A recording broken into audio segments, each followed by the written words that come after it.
Greetings, everybody. Sluggles Up Live. It is the 5th of August. It is the Lessons from the Cockpit virtual bar night. Grab an adult beverage of your choice. Sit down, strap in, and let's begin our first August bar night.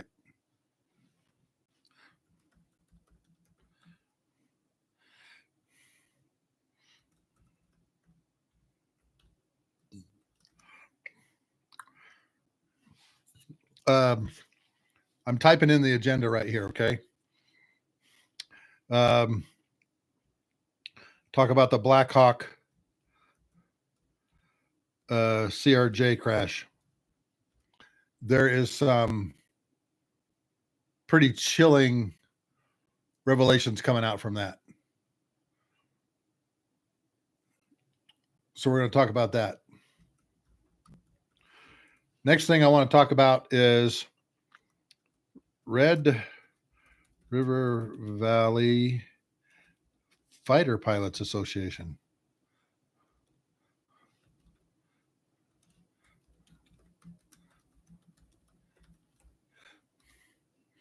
And then the last thing I want to do is I want to share with you the books that I told all of my students when I was at the Georgia Forces Staff College. These are the books that you should have in your library. And we're going to talk about a few of those because the Red River Valley Fighter Pilots Association, they're called the River Rats.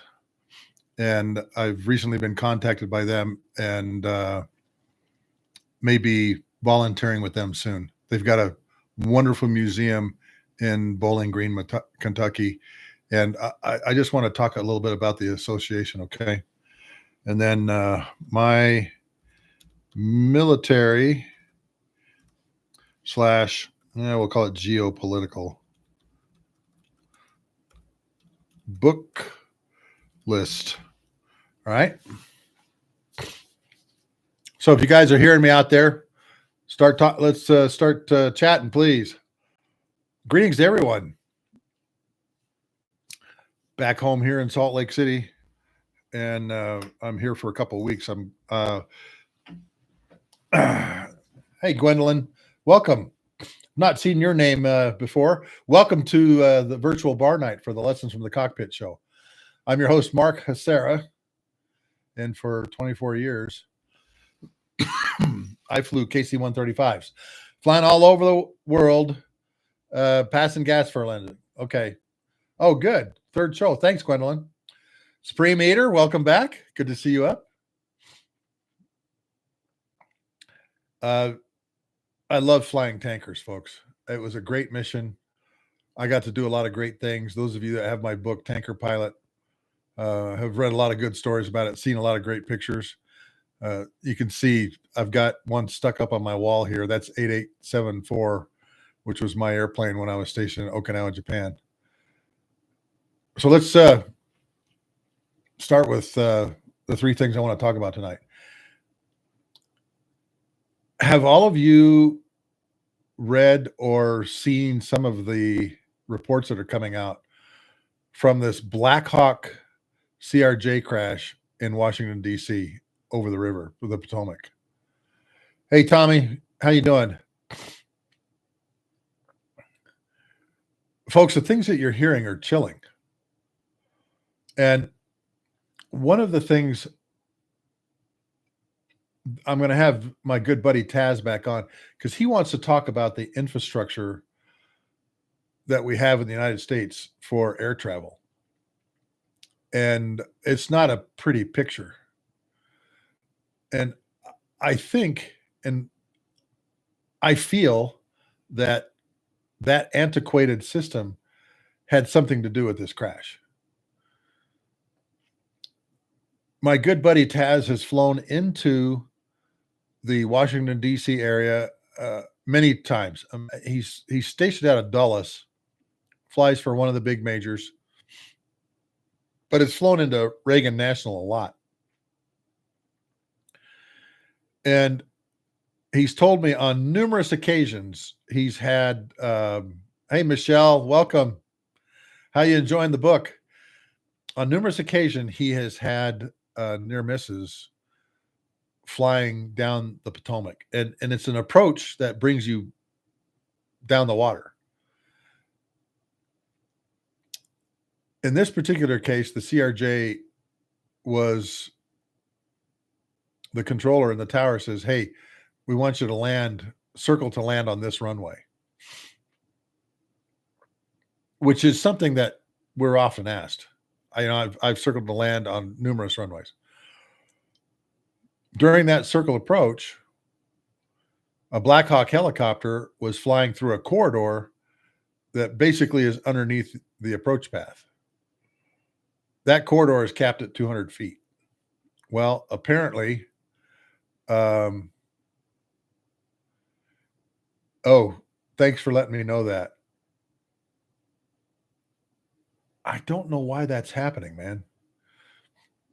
Anyway, yeah, the connection's all good. Matter of fact, I'm showing wall to wall on all the bars, Supreme Eater. Thanks.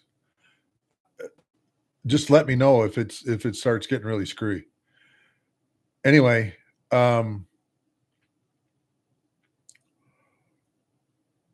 it's kind of late at night. The CRJ crew is on like their 5th flight of the day. So they got up early and been flying all day long. And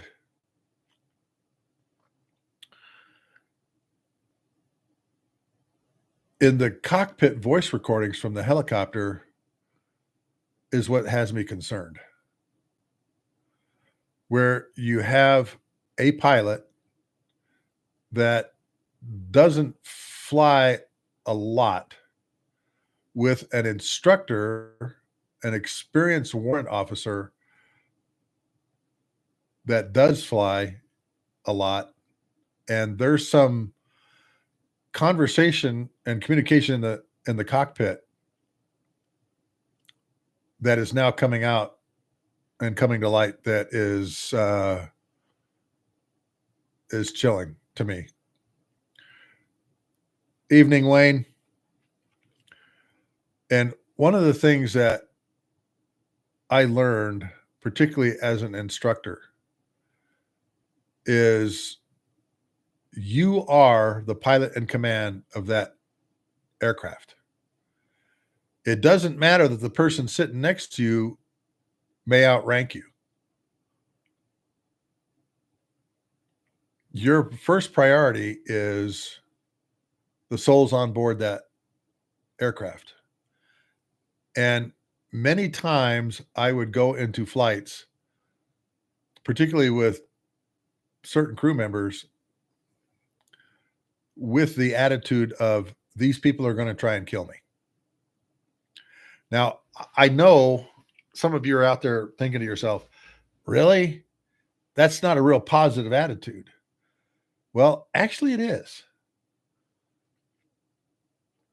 And there's one flight in particular that I had where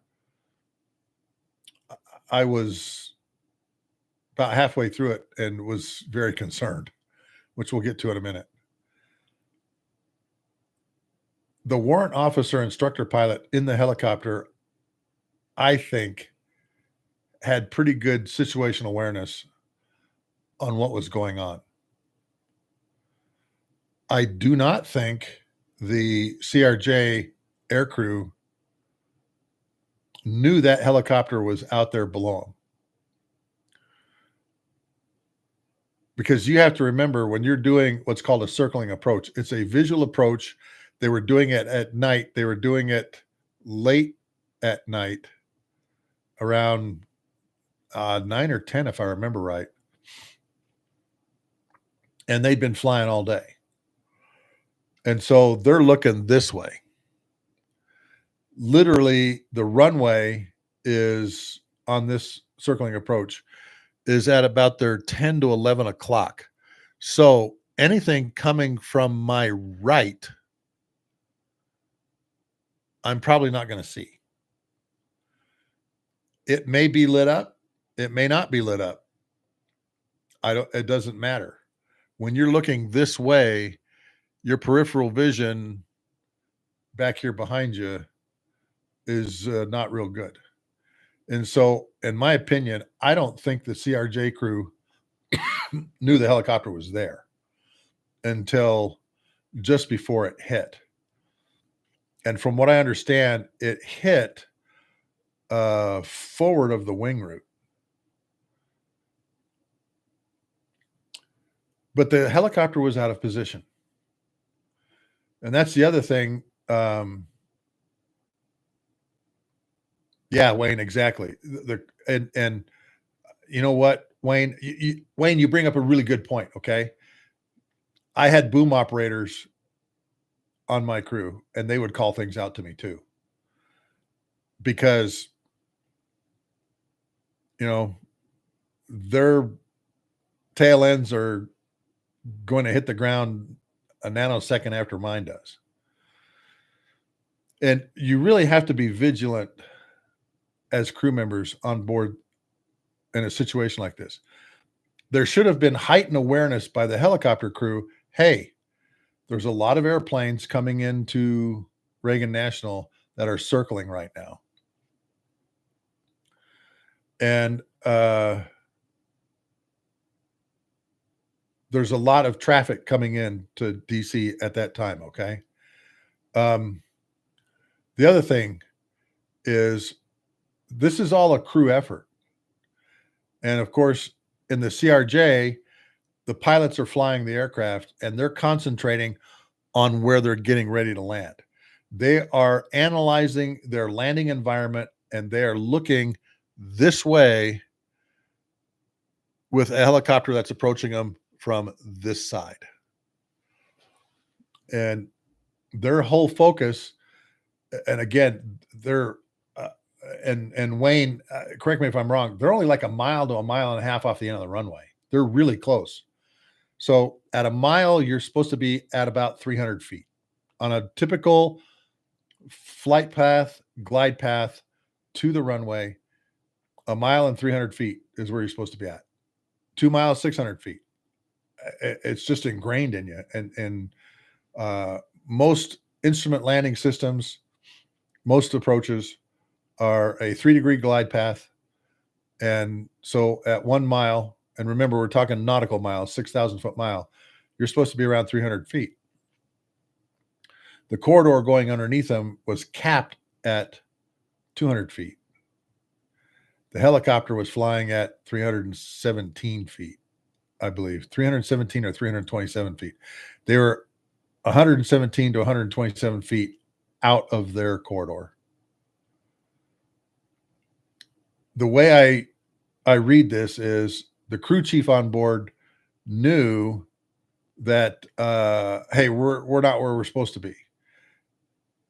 The instructor also understood, I believe, hey, we're not where we're supposed to be. We're supposed to be a lot lower than this. And I believe he called that out. So why didn't they correct? Why wasn't there a correction made? And why didn't that instructor say, I got the aircraft? And believe me, folks, even when I was a lieutenant colonel, I had a major take the aircraft from me because I was doing something stupid. And he was the instructor on the flight orders, and he did exactly the right thing.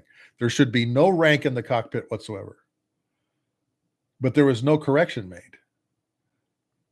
And I feel in that situation, as I got closer to where I knew these airliners are doing the circling approach, I would have made a pretty drastic correction, getting down to 200 feet, getting in my corridor, and of course, eyes out, even if it's at night. Now, I heard that the helicopter crew had night vision goggles. I don't know if they were using them because I don't know if any of you have been night vision goggle trained. I have. And Wayne, that you just hit on exactly where I was going. Night vision goggles in the situation that we were in, where you had huge airport on one side of you, a lot of buildings on the other side of you, washes everything out. So the night vision goggles and night vision capability on the pilot crew was not going to enhance anything. As a matter of fact, it was going to make it worse, because all of the ambient light from the city of Washington, D.C., and of course the airport. And one thing somebody brought up to me is the high intensity runway lights, and potentially what we call the rabbit, which is, the lights that go zing, zing, zing to the runway. All of that would have been washing out anybody that had NVGs on. So in my opinion, they probably had them flipped up if they had them on at all. But I guess the one thing that bothers me the most, that concerns me the most, is the person that was flying that wasn't real current did not take commands from the instructor, and the instructor should have made those corrections, taken the aircraft, made those corrections, irregardless of who's sitting next to them. And like I said, folks, I've had boom operators that have called go-arounds. I had a boom operator while we were in Okinawa actually tell me over intercom, "Pilot, go around." That's all he said. No explanation or anything. And of course, in my mind, I'm like, man, I'm flying a perfect approach. There's nothing in the way.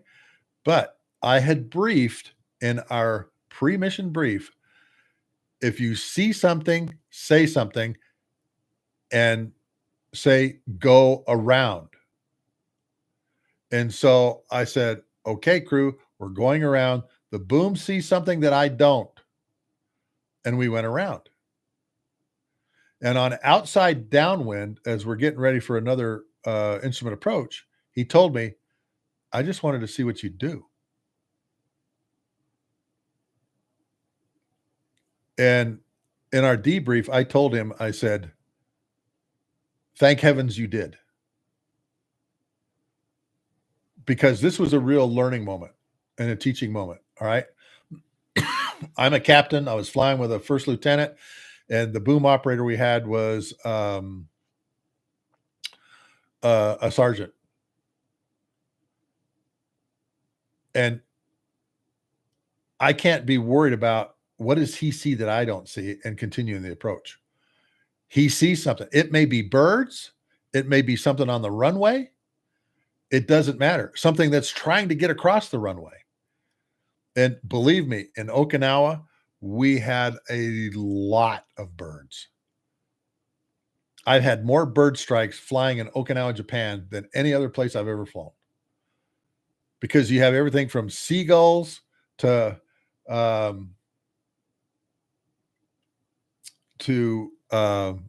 I hit an endangered barn owl one night. Actually, it wasn't night. It was about 4:30 in the morning. Hey, Kenneth, welcome back. And seriously, it wiped out the window. It wiped out the windscreen in front of me. Blood, guts everywhere. Because I hit him literally right in front of my face. And I was still a little groggy at 4:30 in the morning. I was wide awake, man, when we hit that thing. Because you could hear it. I had 4 CFM56 engines up at takeoff thrust, and all the noise of air traffic control talking to me. And when that thing hit, and the splat sound when it hit the windshield woke all of us up. So when you have a crew member that tells you, go around, don't question it. And when you have an instructor like this warrant officer that was telling this other pilot, you're not where you're supposed to be, and they're not making the corrections to get there, then that's when you take the aircraft and move it, irregardless of who's sitting next to you. You know, Ken, I know that you're an airline pilot. I chime in here. I'm talking about Ken, the Blackhawk CRJ incident over the Potomac.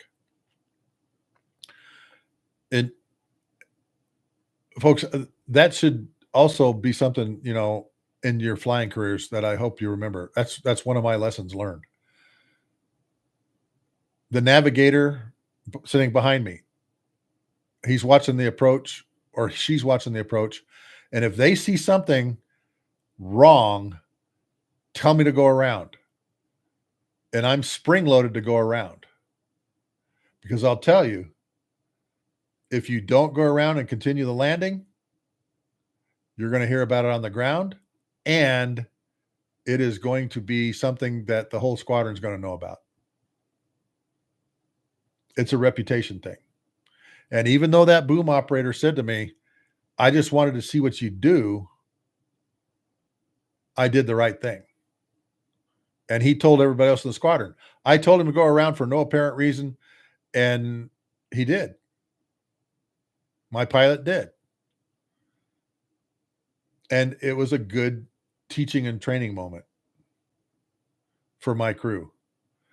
And at that time, there was 4 of us in the cockpit. We had a pilot. I was an instructor at the time, first lieutenant, co-pilot, captain navigator, and a guy who boom operator, a sergeant. Okay, NCO. All right. Ace, long time. Thanks for coming here. KC-10, instructor boom, evaluator boom. I've called plenty of go-arounds and breakaways. Safety of flight comes first. Absolutely. And that's why, as I read and listen to a lot of commentators on this Blackhawk CRJ incident, there were some mistakes made. And I think the current environment of the FAA infrastructure, our airway structure, and some of our procedures are causes of why this incident happened. You shouldn't have had a helicopter flying underneath an approaching aircraft like that. And you know, Ace, you know, back me up on this, brother. You know, you and I have been in the air fueling community for a long time. And I hope that you, Ace, have told pilot team, hey, go around. Because I don't see everything. I think I do. But in one case, the boom operator saw a vehicle that was on the taxiway that had gone beyond the holding point and the holding stripe on the taxiway, and was like right on the edge, as if they want to go, oh, I want to see this thing as it goes by. And my boom said, pilot, do you see the truck about midfield, how close it is to the runway? Yeah. I think you should go around. Yeah. You are correct. And I told Tower, I said, hey, we're going around that truck at midfield, pretty close to the runway. I think he's beyond the hold point. And sure enough, he was. And the people driving that vehicle, I understand, and Ace, you'll talk, you know about this, got some instruction. And it may not have been pleasant. Because the one thing you do not mess around with is a runway incursion. And being around runways and airplanes, okay? And in the vehicles situation too, you don't know what's going to happen to that airplane. We had an FB-111. They had what's called a hot wheel well light, okay? And you have to remember, in the 111s, the gear folded up in between the engines, and they had sensors in the wheel well that would tell you, hey, The wheel well's hot. Okay. Yeah, I'll bet you have a lot of schoolhouse stories, Ace. And they had one of those. Okay. Well, guess what happened? When they landed, one of the tires exploded, popped, and they're now on the right side of the fuselage, and the wing is scraping across the runway, and they went off the runway. So a lot of those hold points and hold stripes that you see around runways are there for a reason. First of all, to keep you out of the takeoff and landing environment. And again, because you don't know what's going to happen. And man, I'll tell you, when a tire pops like that, it is loud. Loud. Yeah, I love the old Varks too. You know, because Wayne, I was at a base with, you know, 2 squadrons of FB-111 nuke Varks. But folks, if any of you are flying or flyers now, just remember that you are a crew member. If you see something, speak up. If someone is not moving the aircraft like it should be moved, then you intervene and you say something. Even if you're in the back of the airplane, okay? Like my nav is at the nav table. All right? Say something. There's too many accidents where in the report it says one of the crew members said something and it wasn't acted upon. And I don't want any of you to be involved in that kind of a crash report. But seriously, our airway system and FAA infrastructure needs a major overhaul. We are still using radios that were built in the 60s. Fortunately, most of the nav aids have been upgraded. But the other thing too, and Ace and Ken chime in here, I've seen too many crews rely on GPS to save them. And that GPS is on like an iPad, and they're just flying the line on the iPad. I've talked to one airline pilot who said he left his iPad in his hotel room.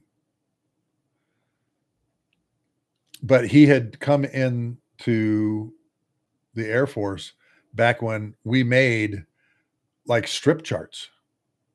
Our FB-111 crews at Pease Air Force Base actually had these folding strip charts that they made that as they went along, you know, it would fold to one page, then fold to the next page, then fold to the next page. Okay. JMS, thanks. Oshkosh was a lot of fun. I'll tell you more about that later. But, and I'm sure I've mentioned this before, for a very long time, I would take out an operational navigational chart and I would, for mission planning, draw a complete profile, meaning flight paths, putting the true north on the nav aids that we were working on during long legs. My closest divert base is this heading. We'll take this much gas, and at max conserve, we'll take this long to get there. And many, many times that chart has saved us. I mean, not like saved us from dying, but saved us from having to make, you know, uneducated decisions. And believe me, for a long time, I had a lot of folks that I flew with go, why do you do that? Why are you making this big chart? All right. Well, because it's the story of my flight. This is my mission analysis of where I'm leaving from, the route of flight, where I'm going, and everything in between. Everything in between.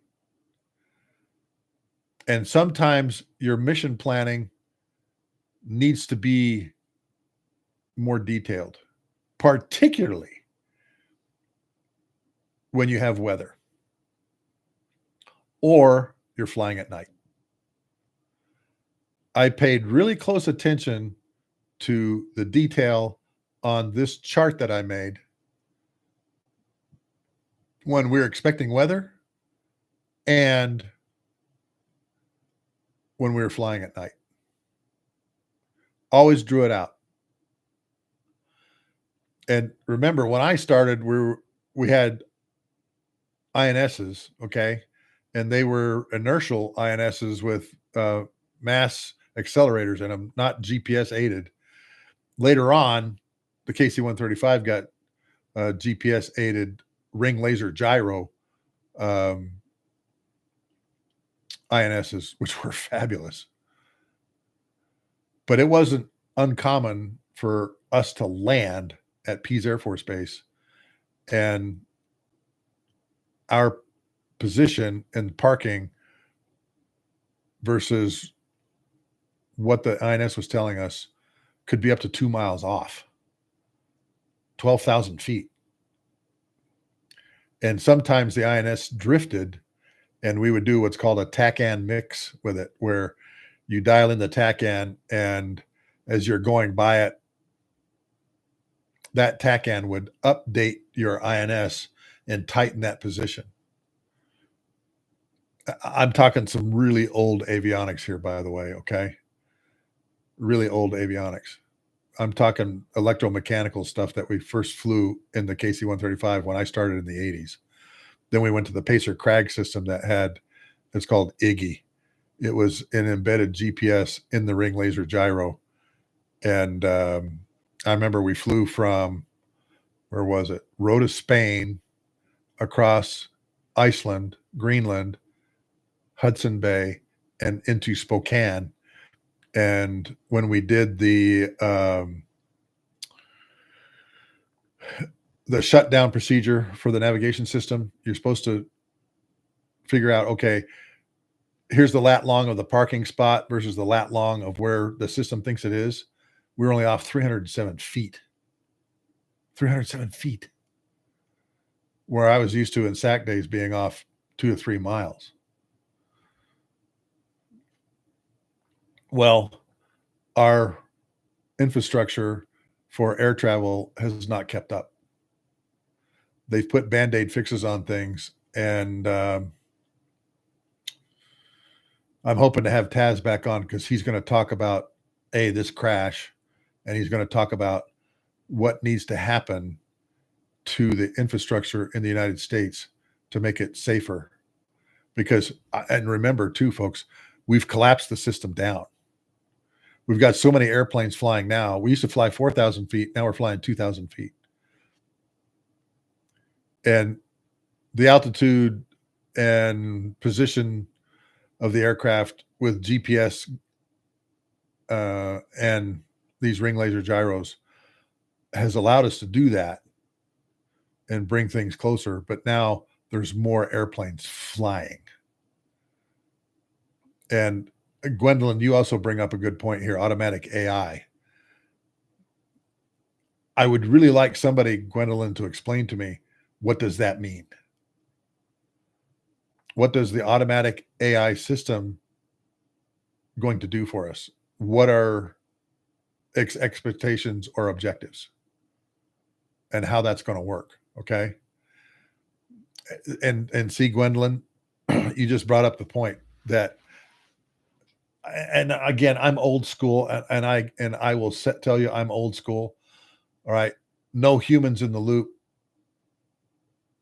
makes me a little edgy. It just does. All right. They've talked about autonomous tankers where they're flying GPS, and they're just up there. Like there was a movie where this tanker just going around, big balloon. Like it was kind of stupid, but anyway, I feel you always have to have a human in the loop because the human can reason. Whereas I'm not so sure about this AI stuff. KST4X, welcome. It might be Star Wars. Yeah, it could be. You know, the aircraft carriers are going to have drone tankers here pretty soon. My hook hasn't quite set on that yet. I'm sorry. But we've had drones refuel off of Omega tankers at Pax River. They had the they call it the UCAV, Unmanned Combat Air Vehicle, that was refueling off an Omega tanker. And you know what? One of the things they had to be careful with was when the UCAV was under the tail of the tanker, that it didn't block the GPS signal from the stabilizers or the tail. They had to do some real mission planning on, you know, what's our coverage, GPS coverage, so that the airplane, the UCAV, could stay in contact. It all worked out fine. But because they mission planned it, went, okay, what's the strength of the signal? Where are the satellites? What are the strength of the signals of the satellite? They call the thing called dilution of precision, DOP, all these kinds of things that they had to look at when they were doing this. And in our KC-135 weapons school, we had the space guys and gals from the space weapons school that came down and spent a whole day teaching us about GPS. Some of the best classes that we had in our syllabus. Absolutely some of the best classes. I really, really understood more about how GPS worked and how it would dilute, how the timing upload, you know, that they did every week, all the things that went into maintaining the satellite constellation. And one of the really cool things was they could give you a prediction over a target of how good your GPS signal was going to be. And in a lot of cases, the GPS guided weapons were using quite a number of GPS satellites to tell them where they're at. And the one portion of this class, Ace, thanks for joining us, brother, and appreciate you and your KC-10. And before you leave, I have told the crew here, Ace, we retired the KC-10s way too early. And sometime when you come back, let's talk. Let's chat about that, okay?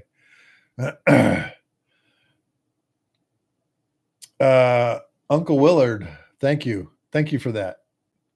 Uncle Willard and all of you. So just so you know, I kind of took a week off after Oshkosh, okay? And I know a lot of you are anxious for me to post stuff, and I will beginning tonight and through the rest of the week, okay? Yeah, Ace.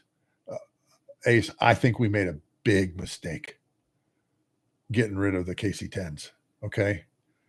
I think we made a big mistake.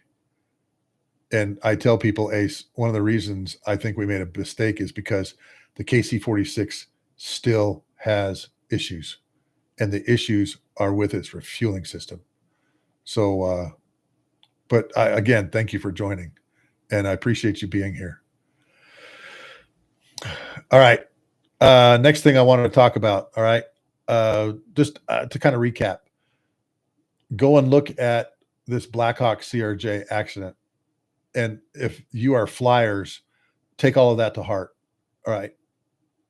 Because if you've got somebody in your cockpit that sees something, then have them speak up. If you are the pilot in command or the instructor and someone isn't making corrections like you're telling them to, you take the airplane and you make those corrections. You take the aircraft and say, I got the aircraft, and put the aircraft where it needs to be. And if the person's upset at you for doing that, talk about it on the ground. Don't talk about it in the air.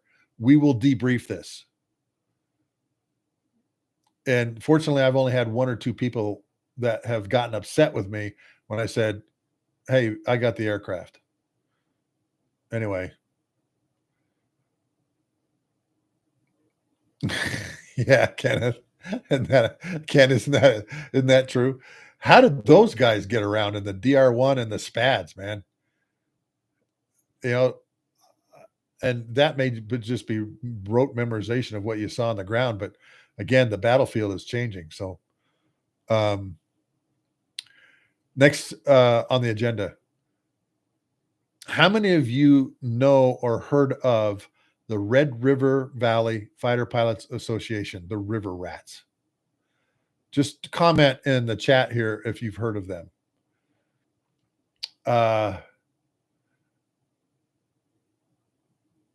Recently, I've been contacted by some of them, and the River Rats were started by a bunch of Vietnam fighter pilots. It has since grown to, tanker folks, everybody that wants to join. They have a great scholarship program, and they give out a lot of money to the children of those that have lost their lives in the duty of our country, things like that. Please, it's a great organization, and I want all of you to go and take a look at the Red River Valley Fighter Pilot Association, or River Rat website, and just peruse through it. Majority of these folks are Vietnam vets, and one particular Vietnam vet who runs their fundraising, I hope to have on my podcast here pretty soon. There's not a whole lot of F-105 Thud drivers left in the world. And not only was this guy a Thud pilot during the most intense period of the Vietnam War, the 67, 68 timeframe, but he shot down a MiG-17, gunned a MiG-17. And so I'm really hoping to have on, his call sign's CUDA. And I just want to put in a plug, folks. Go and take a look at the River Rat website. And if you feel like it, please donate however much money, because a lot of the money goes to the museum foundation. They've got a wonderful River Rat museum in Bowling Green, Kentucky, that's been open for about 2 years now. But they give a lot of scholarship money out too. All right. As does the Candy Bomber Foundation, as does the Airlift Tanker Association too, that I'm associated with. But this is a new thing, which I'm kind of anxious to be a part of. Third thing I want to talk about. Okay.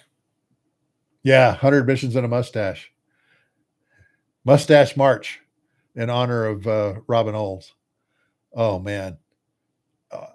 An incredible American. And I had the opportunity to talk to him on the phone twice, once for like 3 hours. I want to pass along to you here in the next few minutes. A lot of people have asked me, Mark, what's your book list? If I were to make a library of military and geopolitical books, what would you recommend? And I've done a podcast on this back a while ago, but I got to thinking about it lately. And I want to pass to you some of the books that I think all of you would love reading. And because of CUDA and my new relationship with him, there are 2 books written by the same colonel by the name of Jack Broughton. The first one he wrote was called Thud Ridge. And at the time he wrote it, he had been the vice wing commander at, I think it was Korat in Thailand. Anyway, he couldn't talk a lot about some things because the war was still going on. And after the war was over and all of his buddies got home and all the POWs got home, he wrote an additional book that's called Going Downtown. All right. So let me put these in here real quick. Okay. First one, Thud Ridge by Jack Broughton. All right. His follow-up to that was Going Downtown by Colonel Jack Broughton. Those two books should be on your reading list. I don't know if they're available in audiobook, but if you want to read about Rolling Thunder, the first portion of the air campaign over North Vietnam, those are the two books to go to. The third book is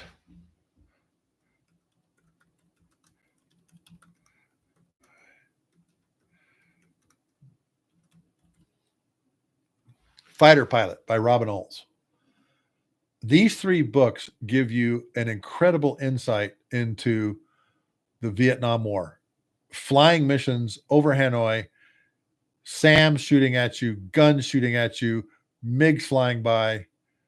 And I recommend these books to all of you. I've read, I got turned on to Thud Ridge when I was in college, when I was going through ROTC. And one of my instructors was a major by the name of Bob Houghton. And he was involved in a very, very famous event called Pardo's Push. And I'll explain that here in just a few minutes. But I read Thud Ridge, and again, Bob was a major at the time, and he was one of our instructors. And I got to talk to him because he flew F-4s in the 8th Attack Fighter Wing when Robin Olds was leading it. And a matter of fact, has flown a number of times with Robin. Hey, John, welcome back, brother. I'm talking about what's on my book list and the books that I recommended, John, to all of my students when I was at the Joint Forces Staff College.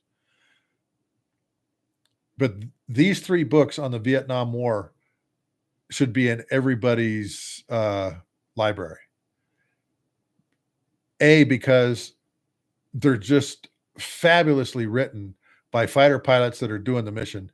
And a lot of these guys in the 105s and the F4s would carry little miniature tape recording devices with them and would actually record the conversations. And Broughton actually put some of his conversations in the book where he's talking back and forth to people. Just an incredible book. All right. But it's going to make you mad. It's going to make you real mad because he goes into all of the, hey, John, thanks for saying hello and have a great evening and a great rest of the week. I'll be back up Thursday at the same time. Okay, John. He talks about the restrictions that were put on the fighter pilots, which were just absolutely stupid and got people killed. Surface-to-air missiles, we'd seen them over Cuba, and it shot down one of the U-2 spy planes. That was in November of 1962. October of 1962. Rudy Anderson was the U-2 pilot. But we didn't learn our lesson from that. Hey, there's a new air defense system out there that the Germans were kind of working on, but the Russians now have operating SAM sites all over North Vietnam. And in 1965, the first shoot down by a SAM SA-2 guideline was, I think, in 1965. And a new mission was born from this, the Wild Weasels, which is still a mission that the Air Force and the Navy and the Marine Corps does to this day. There's a really fascinating story in, I think it's Robin Old's Fighter Pilot, where he talks about he loses a guy to a SAM one day, and the intel Bubba finally tells him, "Oh, he wasn't below 2,500 feet." And Robin looks at the guy and goes, "What do you mean?" He says, "Oh, they can't lock onto you below 2,500 feet." Robin was about to choke the guy to death, this intel officer, because he had that information and they classified it above the classification level that most of these fighter pilots had. And it was all people could do to get Robin off of this intel officer when he lost a guy to a SAM. And that intel officer knew that the Fansong radar below 2,500 feet couldn't lock onto anybody because of the background scatter the radar would pick up from the ground and from the terrain. That's criminal, in my opinion, but I'm not going to get into that here. But Broughton talks about the SAMs, the guns, the MiGs, all those kinds of things. And of course, Robin does too. And finally, in Going Downtown, Jack Broughton is allowed to name names because the war's over and everybody's home that could come home. But some of his best friends, got killed because of these restrictions. And of course, what do the North Vietnamese do? Yeah, they put the SAM sites near hospitals, near structures, civilian areas, on the dike system. As many of you know, North Vietnam is below sea level. They have this big dike system. A lot of the guns were put on the dike system, and they were restricted targets. Sorry, you can't fire at them. You can't shoot them. We don't want any civilian casualties. And McNamara and all of his quote-unquote smart cronies institute these rules where you can't fire at the SAM sites and you can't destroy the guns that are on top of the dike system. Now, as Wayne is talking about here in Linebacker, Nixon says, to hell with that. If some gun on a dike is shooting at you, you go in there and you blow it away, and removed all of those crazy restrictions, which was great. Okay. Because now the weasels could go in, find the SAM site, didn't have to wait for it to shoot at them first and destroy it. And that mission evolved from F-100s, F-105Fs, the F-105G, Shrike missiles, then the standard arm, which basically is the SM-2 version that you see on ships firing at ballistic missiles.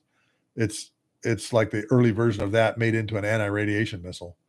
I mean, and they had a lot of jamming. Supreme Eater, you talk about ineffective jamming. Yeah, you're right. And they came up with this thing about the chaff clouds. And I've talked to F4 guys who said, that mission was really dangerous because you had to fly pretty much straight and level in order to make the cloud the correct size and frequency, all that kind of stuff. So those three books, I think, need to be in your library. If you're looking for a book to read the remainder of this summer, those three books, pick one. They're all just fabulous books. Okay. Next book is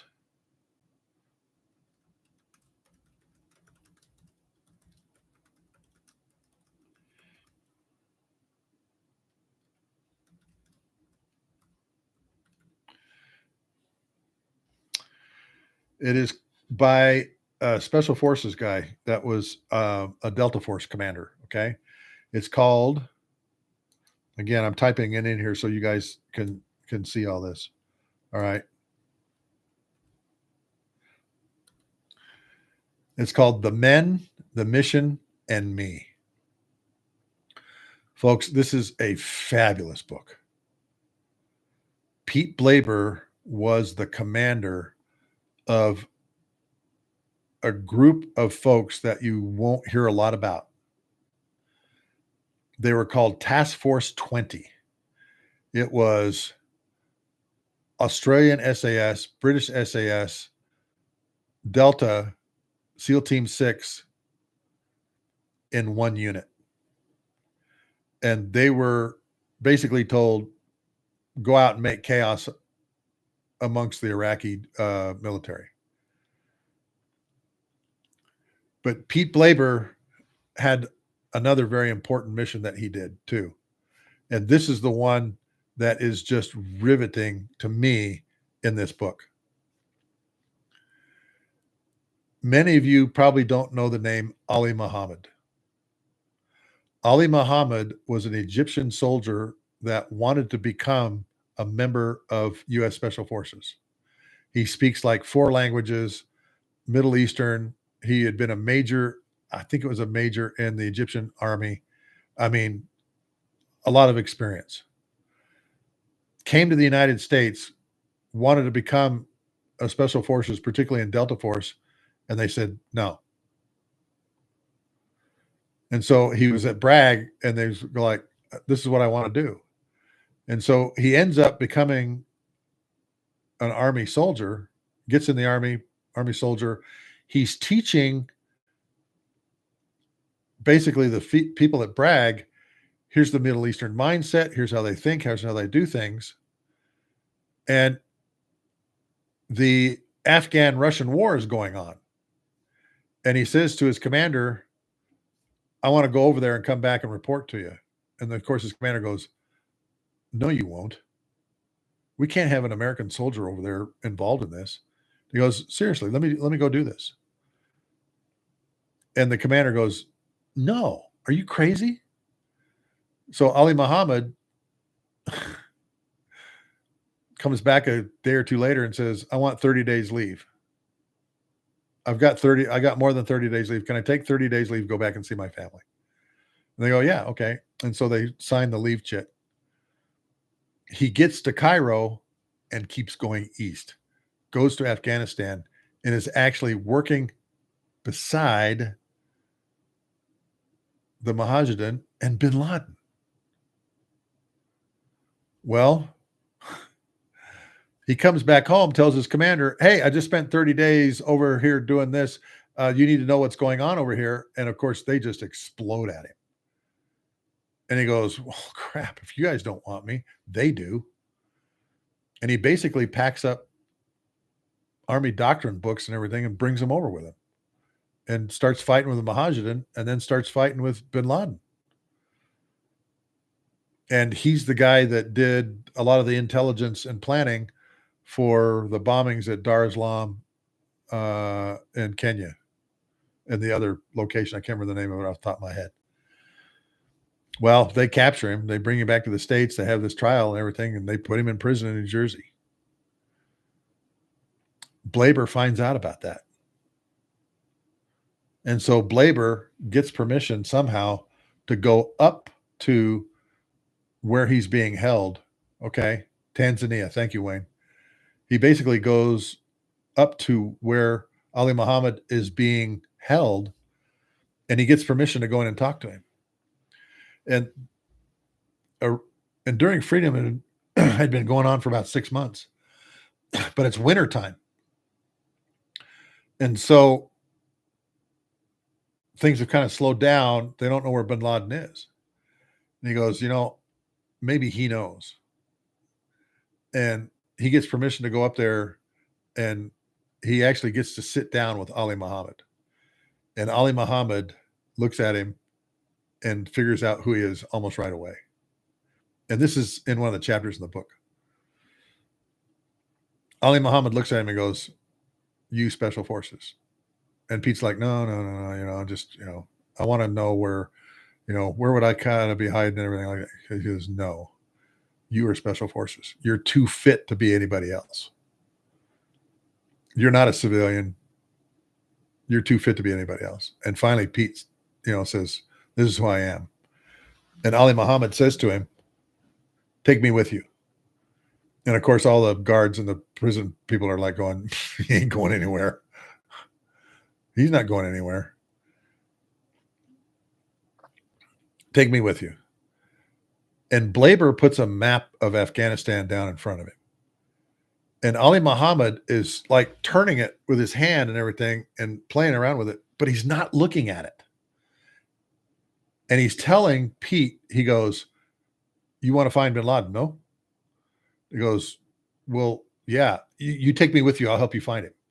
And of course, all the guards are going, "That ain't happening." And he says to him, "Ali, where are they holed up? Where are they going to be?" And he says to him, "This is where we go to hide." And again, he's got the map in front of him. And Pete is asking him questions, trying to figure out, okay, is he who he really thinks he is? You know? And he says he doesn't bend left or right one bit. He's exactly who he says he is. And Pete figures that out. And finally, Ali Muhammad looks at the map and he points. Okay. And he points to a location on the map. And guess what? It's not Tora Bora. It's the Shaikat Valley. Quite a bit south and west of Tora Bora. He says, "You want to find bin Laden? This is where he's at. Take me with you." "Sorry, Ali, they're not going to let you out of here." And he says, "Seriously, this is where you need to go. This is where they're hiding. They're hiding in the caves and in the mountains of the Shaikat Valley." To confirm this, Pete Blaber takes some of his people over there to the Shaikat Valley. And one of the things that Ali Muhammad said, go to the spice markets and find the couriers that are using or taking these spices. Okay. They do everything by courier because they know if they talk on a phone now, there's a bomb at the end of it. There's a JDAM at the end of a phone call. So they're using couriers. Go to the spice markets. The Saudis love their lamb with these spices on them. Follow that person. And follow any of the shepherds that are going anywhere near this valley. And Pete goes, "Okay." So he and a couple of his buddies, and I'm paraphrasing all this. I haven't read the book in a long time, but this is the story, and it's a great one. They go to the Shaikat Valley. They're looking at this place we called the Whaleback, and they're looking at the mountains, Takur Mountain, all those kinds of things, and they're talking.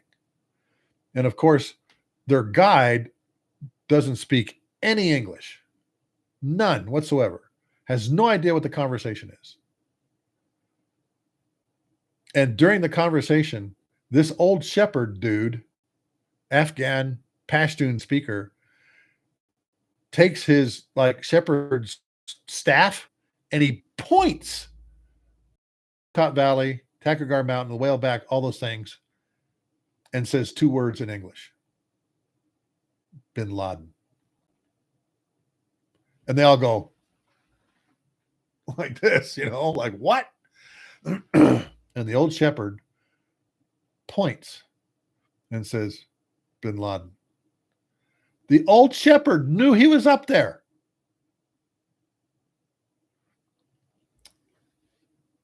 And the operation to go get him was Operation Anaconda, which, as many of you know, did not go well, particularly the first week. And yes, we found him up there. We knew he was up there. He has a very distinct voice. He's 6'4", but has, excuse me here just a second, no ice to chew on tonight, Wayne.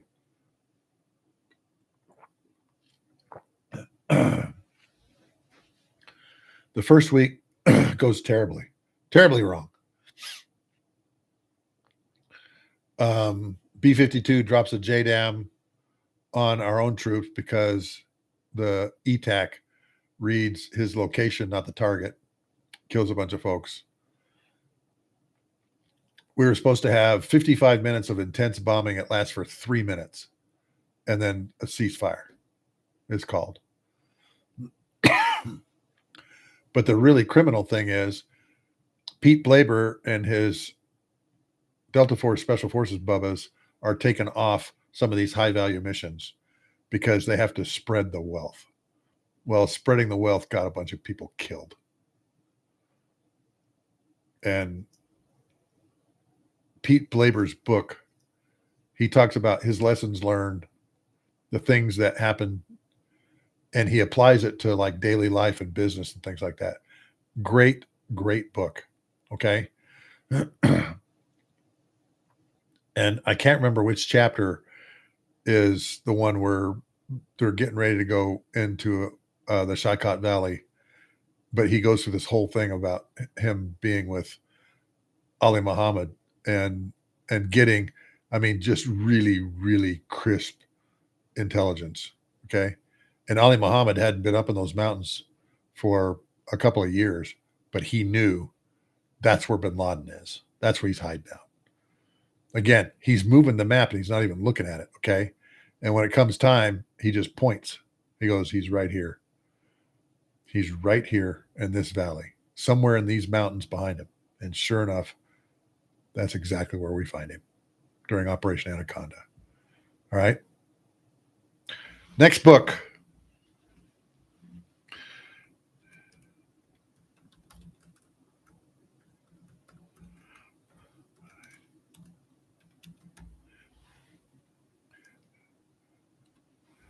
Imperial Grunts by Kaplan.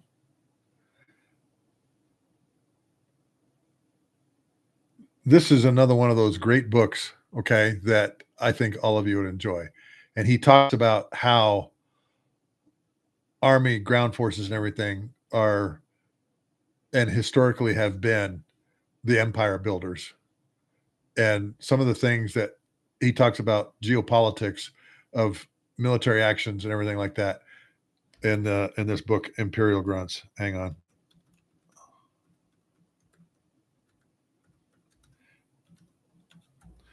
For some reason, it didn't go like it was supposed to. That time it did. Got a weird message, said that didn't go. Imperial Grunts. This is a really good look at ground forces, the history of armies and things like that. I can't remember Kaplan's first name, but again, this was a great book. Now, Kaplan writes another book later on where he talks, God, what is it called? It's like Airborne and Blue Water Grunts, where he talks about the Navy and Air Force pilots and things like that. That's really good too. But this one, Imperial Grunts, I think all of you would enjoy because it's a look at history and some of the things that went on with, soldiers on the ground. And you have to remember, there's more soldiers on the ground that have won the Congressional Medal of Honor than there are guys in the air. So anyway, next book. And this one's fairly recent, and I've had this guy on my show, okay?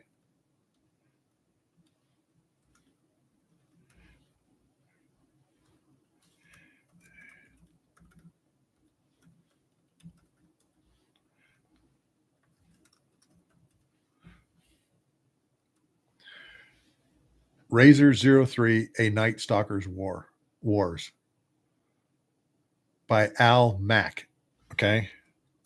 Let me put that in here so that you know. I've had Al on my show. I just talked about Operation Anaconda. Al was flying Razor 3, the MH-47 that Neil Roberts fell out of on the top of Takurgar Mountain and became known as the Battle of Roberts Ridge. Folks, this is truly an incredible book to read because it allows you to kind of peek under the tent edge of what the Night Stalkers do and how they do it. And if you go listen to my episode with Al, there's a very fascinating thing that happens where he gets shot down in this Chinook, MH-47 Chinook. And of course, Roberts falls out of the helicopter when he guns it and gets down about 2,000 meters down the mountain and lands, and the SEAL team commander, Britt Slavinsky, says, hey, we lost a guy. We left a guy up there. But that helicopter is so shot up that they can't move it. And they actually end up taking the engines, the rotor blades, and a lot of stuff off of the carcass. And they come in with one of those great big, I think it's an Mi-8 helo. It's this massive, massive Russian helo, and lift it out of there. They put it on a C-5 with all of its parts, send it back to Fort Campbell, Kentucky, and they rebuild it. So 2 nights before the opening of Shock and Awe on Friday night, March 21st, it's the 19th, was the Special Forces infill into Iraq 2 nights before. Al Mack is now flying again that night, skimming across the ground, 100 feet, night vision goggles with Special Forces Bubba's in the back. One of the leaders of these Special Forces groups comes up to him while they're flying down low, doing this on night vision goggles, and says, so, have you ever been shot down in one of these? And Al kind of turns around like this, and the guy's on headset now. They've got intercom system now that they can plug into. And Al says to him, not only was I shot down in one of these, I was shot down in this one. And the SEAL guy goes like this. All right. And realizes who he is. He's the famous helo pilot from Operation Anaconda in the Battle of Roberts Ridge. And Al has become a friend, and he sent me his book, and it's signed by him, and it's fabulous, folks. If you want to understand what the Night Stalkers do, how they do it to an extent, because obviously tactics, techniques, and procedures are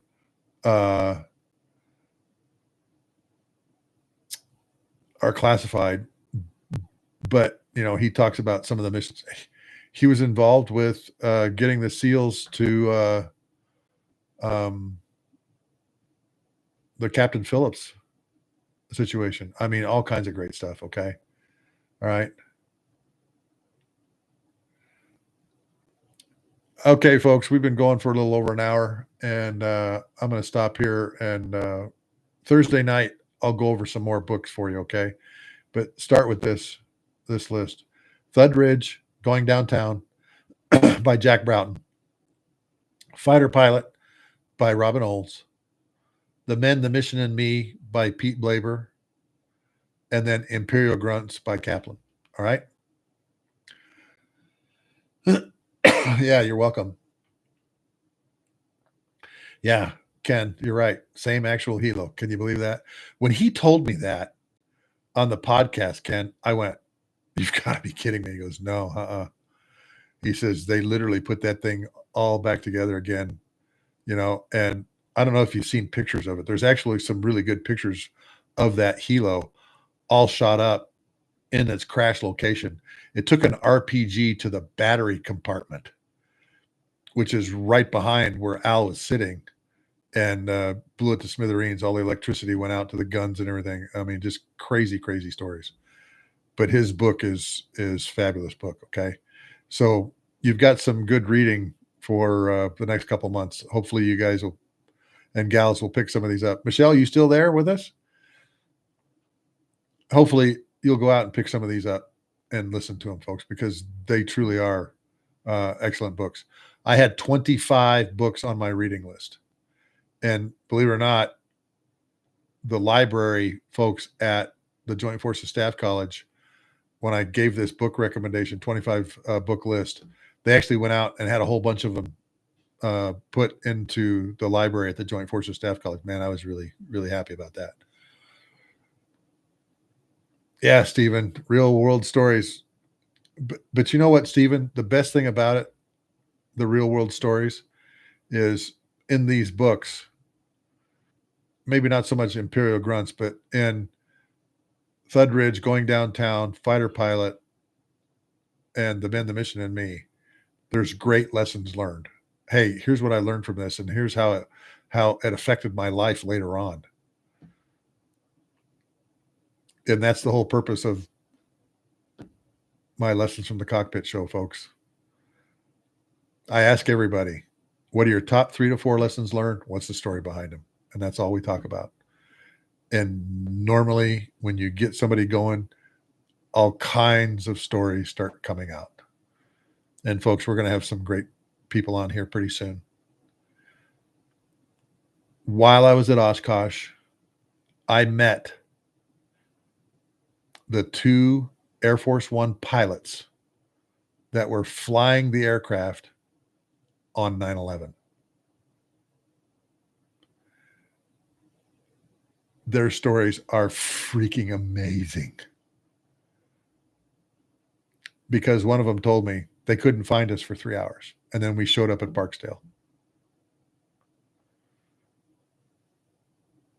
How do you lose Air Force One for 3 hours? And both of these gentlemen, when I was talking to them, had just amazing stories. And they had come from airlift, you know, they'd C-141s and C-5s and things like that. Okay. But now they're flying the president on 9/11. And all the things that are happening on 9/11 and all the places that they're going, to include their escorts following them, which was a really interesting story that that Ev told me, one of the pilots, that I'm hoping to have these guys on real soon. All right. I will be at Tailhook 25 in 2 weeks. So if any of you are going to Tailhook, come find me. I'd love to talk to you. I'd love to meet you, shake hands, and maybe we'll go get an adult beverage of our choice. Okay, just remember, I don't drink, so I'll drive. All right. But those of you that are going to Hook, I'll be there. Those of you that aren't are going to miss a great time. Last year, Lockheed brought an unclassified F-35 simulator, and I got to fly it for 30 minutes. This time, I have a very good friend of mine that I've met I've met over the years. About 2 years ago, I met him, had him on the show. Colonel Fred Izad-Seta is going to be there. He flew one of the longest F-4 strike missions ever during the Iran-Iraq War. Imagine this, flying through 12 to 15,000 foot mountains, between 12 to 15,000 foot mountains in valleys at 300 feet, 340 knots behind a 747 tanker. And Colonel Fred talks about that. And he's got a great book out called Masters of the Skies that, again, is about the Iran-Iraq War. So, yeah, Wayne, to hit H3. He was actually in the tanker. He wasn't flying one of the F-4s, but they were carrying just all kinds of 500, 750 pound bombs. Okay. Stephen, have you ever lived a story where you were versus? Oh, yeah. I've been called crazy many times, Steve. Many times. Or otherwise, we're in a state of disbelief or a state of shock. Yeah. Stephen, couple of those come to mind. Okay. One in particular, actually 2 in particular. Okay. And remind me, and we'll talk about that. Okay. Let me put in here once again.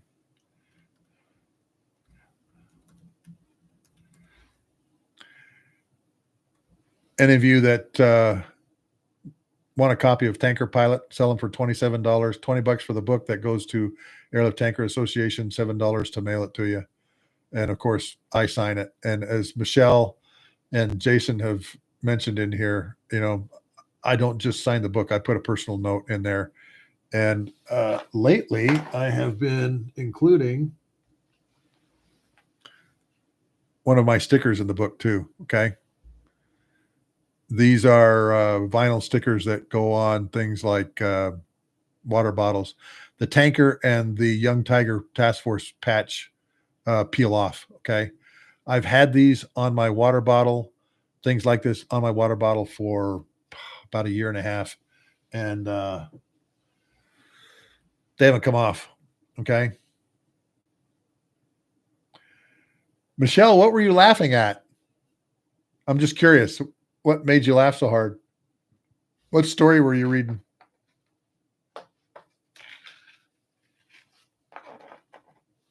Was it the one about the Saudi F-15 pilot? We make air mess, no? A great story. Sometime I'll have to tell you guys that. Okay. Oh, yeah. Yeah. And what's cool about that, Michelle, is I had that picture. I was in the back. Folks, if you get my book, it's like the third or fourth story in there. Okay. It's called Brute Force Disconnect is the name of the chapter. And not only do I explain what happened, but I actually have a picture of what happened because I happened to be in the back when we did it. And the Saudi pilot, we make air mess, no? His gas is pouring by him out of our boom. Good stories.